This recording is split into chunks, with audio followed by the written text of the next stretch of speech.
अनिल देशमुखांवर सीबीआयकडून गुन्हा दाखल करण्यात आलेला आहे।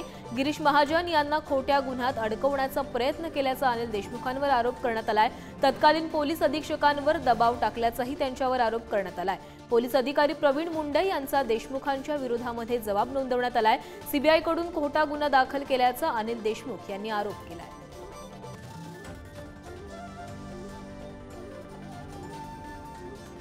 तर अनिल देशमुख यांनी एक्सपोज काय केली बघूयात। धन्यवाद देवेंद्रजी फडणवीस। माझ्यावर सीबीआयकडून आणखी एक तथ्यहीन गुन्हा दाखल केला गेलाय।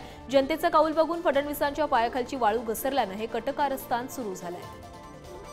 अशा धमक्यांना आणि दबावाला मी अजिबात भीक घालत नाही। न झुकता न डगमगता मी बीजेपीच्या दडपशाही विरुद्ध लढण्याची खून गाठ बांधलेली आहे। महाराष्ट्रात फडणवीसांकडून किती खालच्या पातळीचं आणि विकृत मानसिकतेचं घाणेरडं राजकारण सुरू आहे हे जनतेने बघावं।